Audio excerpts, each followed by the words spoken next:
तो ओम नमः शिवाय, श्री शिवाय नमस्तुभ्यम, जय श्री महाकाल। जी हाँ भक्तों, क्या आपके भी घर में कोई ऐसा व्यक्ति है जो बहुत ज़्यादा नशा करता है? उसके नशे से आप लोग बिल्कुल परेशान हो चुके हैं। आपको समझ में नहीं आ रहा कि उस व्यक्ति का जो है नशा कैसे छुड़ाया जाए। उसके नशे के कारण आपके घर में बहुत ज़्यादा लड़ाई झगड़ा होता है, बहुत ज़्यादा कलह मच चुकी है, आप बिल्कुल परेशान हो चुके हैं। आप उसके नशे के लिए बहुत ज़्यादा डॉक्टर को दिखवा चुके हैं, बहुत जगह आपने पैसा खर्च कर लिया, बहुत ज़्यादा आपने दवाई करवा ली, लेकिन उसका जो नशा है वो छूटने का नाम ही नहीं ले रहा। तो आखिर में ऐसा कौन सा उपाय करें कि उसका जो नशा है वो पूर्णतः खत्म हो जाए? तो आज की ये वीडियो केवल और केवल आपके लिए है। क्या करना है, कैसे करना है, पूरा आपको समझाने वाला हूँ। उपाय ध्यान से सुनिएगा, अच्छे से करिएगा। अगर आपने आज का उपाय अच्छे से सुन लिया, अच्छे से कर लिया, तो 100% है कि आपके घर का जो कोई भी व्यक्ति है जो कि बहुत ज्यादा नशा करता है वो पूर्णतः नशा छोड़ देगा। देखिए, पूज्य गुरुदेव की जो कथा होती है उसमें बहुत सारे लोग आते हैं जो कि गुरुदेव से सवाल करते हैं और प्रश्न करते हैं गुरुदेव से कि गुरुदेव, हमारे घर का ये व्यक्ति है। जब गुरुदेव ने पत्र पढ़ा तो बहुत सारे ऐसे पत्र थे कि गुरुदेव, हमारे घर का एक व्यक्ति है जो कि बहुत ज्यादा नशा करता है। किसी का पति नशा करता है, किसी का भाई नशा करता है, किसी का भतीजा नशा करता है, किसी का बेटा भी नशा करता है। वो लोग बहुत ज्यादा परेशान है। तो गुरुदेव से सवाल पूछा, तब गुरुदेव ने 3 से 4 उपाय बताए और बोला कि केवल और केवल इनको कर लेना, आपके घर का जो कोई भी व्यक्ति नशा करता है वह पूर्णतः नशा छोड़ देगा। लोगों ने उपाय किया और उपाय करने के बाद 1 से 1.5 महीने के बाद गुरुदेव की कथा में वापस आए वही लोग और फिर से पत्र लिखा। और इस बार जो था पत्र धन्यवाद के रूप में पत्र था कि गुरुदेव, आपके द्वारा बताया गया उपाय हमने कर लिया है और हमारे घर का जो कोई व्यक्ति था जो कि बहुत ज्यादा नशा करता था उसने पूर्णतः नशा छोड़ दिया है।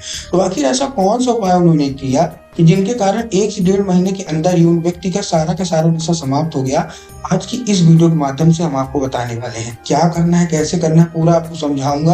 अच्छे से समझिएगा, अच्छे से करिएगा। अगर आपने उपाय अच्छे से कर लिया तो 100% है कि आपके घर का जो कोई व्यक्ति है जो कि बहुत ज्यादा नशा करता है वो पूर्णतः नशा छोड़ देगा। ठीक, तो ध्यान से सुनते हैं उपाय कौन सा है। बहुत अच्छे उपाय हैं, 3 से 4 उपाय आपको बताऊंगा जो कि मैंने पूज्य गुरुदेव की ही कथा सुन के और बहुत अच्छे से समझ के आपके लिए लेके आया हूँ। तो चलते उपाय की ओर। लेकिन उससे पहले चैनल पे अगर पहली बार आए हैं, आवाज मेरी पहली बार सुन रहे हैं, तो वीडियो को कर दें लाइक और चैनल को भी कर लें सब्सक्राइब, ताकि पूज्य पंडित प्रदीप जी मिश्रा के रोज नए नए उपाय जो कि मैं उनकी कथा से सुनता हूँ, श्रवण करता हूँ, सबसे पहले आप प्राप्त करा सकें।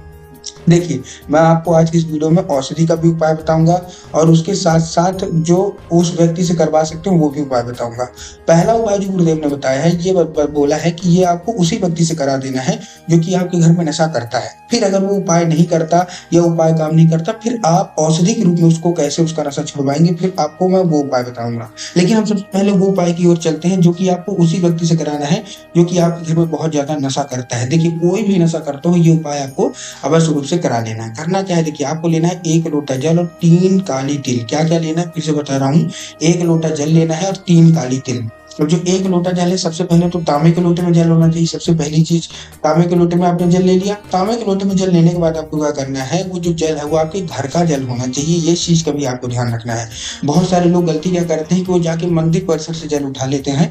तो आपको मंदिर से जल नहीं उठाना, आपको अपने घर से जल लेना है। ठीक, उसमें आपको 3 काली तिल मिला लेना है। मिला लिए, मिलाने के बाद आपको पहुंच जाना है कहाँ, सीधा सीधा शिव मंदिर। उस व्यक्ति को भेजना। आप भी जा सकते हैं, कोई दिक्कत नहीं है, लेकिन जो उपाय है वो आपको कराना किससे, उसी व्यक्ति से कराना है। ठीक, पहुंच गए।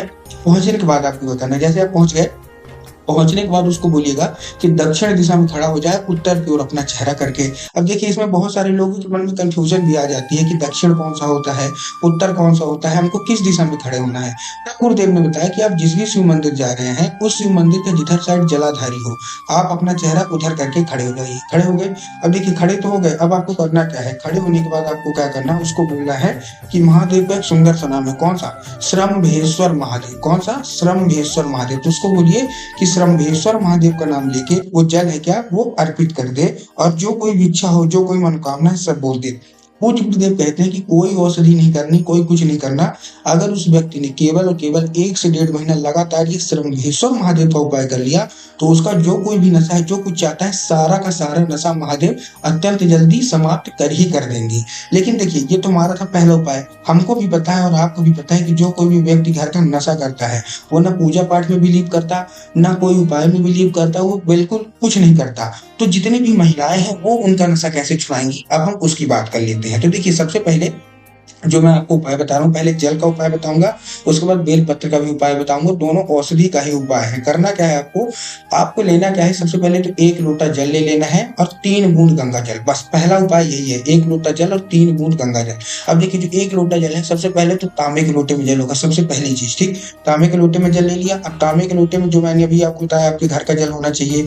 साथ साथ आपको 3 बूंद गंगा जल का मिला के पहुंच जाना है कहाँ, सीधा सीधा शिव मंदिर। शिव मंदिर पहुंच गए। शिव मंदिर पहुंचने के बाद आपको क्या करना है, बाबा भोलेनाथ को अर्पित करना है। कहाँ, जो मैंने भी आपको दिशा बताई, जिस साइड शिव मंदिर की जलाधारी होगी, आपको अपना चेहरा उधर करके खड़े होना है और बाबा कुंदकेश्वर महादेव का नाम लेके, पिछले उपाय में आपने श्रम्भेश्वर महादेव का उपाय किया, इस बार आपको क्या करना है, कुंदकेश्वर महादेव का नाम लेके आपको क्या करना है, अर्पित करना है। अर्पित करने के बाद बाबा से उसको औषधि के रूप में मांगना है कि बाबा कृपया करके हमको इसको औषधि के रूप में प्रदान कर दीजिए। हमारे घर का एक व्यक्ति है, जो भी व्यक्ति है उसका नाम बोल दीजिएगा, ये बहुत ज्यादा नशा करता है, उसी के लिए मैं आपसे मांग रही हूँ। अब क्या होगा, अब जब वो जल जलाधारी से नीचे गिरेगा, तब वो साधारण जल नहीं गिरेगा, अब क्या है, अब वो औषधि वाला जल गिरेगा। तो आपको करना क्या है, आपको किसी भी दूसरे पात्र में भर लेना है, कोई भी कटोरी हो, ग्लास हो, आपको क्या कर लेना है, भर लेना है।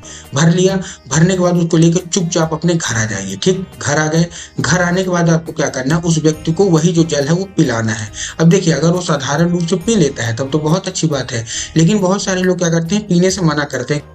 अब आपको क्या करना है, अब आपको उसको चुपके से पिलाना है। क्या, चुपके से आप कैसे पिलाएंगे, आपको पानी पीने को मांगे, जब भी वो चाय पीने को मांगे तो चाय दीजिए, पानी दीजिए, सब चीज दीजिए, लेकिन उसके साथ साथ आपको क्या करना है, चाय पानी के साथ साथ आपको 1 बूंद उसमें इसका भी मिला देना है। पूज्य गुरुदेव कहते हैं कि अगर आपने केवल और केवल ये उपाय और ये औषधि उसको लगातार 1 से 1.5 महीना पिला दिया, तो उसका जो नशा है वो पूर्णतः समाप्ति की ओर आ जाएगा, वो जीवन में कभी भी नशे की ओर नहीं बढ़ेगा, ठीक। ये था हमारा पहला उपाय। दूसरा उपाय आपको बेलपत्र से करना है। क्या लेना है, आपको 3 बेलपत्र लेना है। ले लिया, बेलपत्र लेने के बाद आपको ध्यान रखना है कि बेलपत्र कहीं से भी कटा फटा नहीं होना चाहिए, कहीं से खंडित नहीं होना चाहिए, कहीं से मुरझाया हुआ नहीं होना चाहिए। बहुत सारे लोग गलती क्या करते हैं कि बेलपत्र ले तो लेते हैं, लेकिन उनको यही नहीं पता होता कि बेलपत्र होता कैसे है। बहुत सारे लोग तो एक पत्ती को ही बेलपत्र मान लेते हैं, जो कि पूर्णतः गलत है।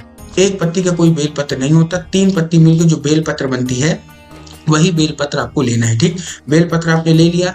बेलपत्र लेने के बाद आपको क्या करना है, बेलपत्र आपको लेके पहुंच जाना है सीधा सीधा शिव मंदिर। शिव मंदिर पहुंच गए, अब आपको फिर से कुंदकेश्वर महादेव का नाम लेके बाबा भोलेनाथ की शिवलिंग पे अर्पित करना है। शिवलिंग पे जैसे ही आप अर्पित करेंगे तो बाबा से उसको औषधि के रूप में मांगना है। औषधि के रूप में मांगने के बाद आपको उसको उठा लाइए घर। घर उठा लाने के बाद आपको उसी व्यक्ति को खिला देना है जो कि आपके घर में नशा करता है।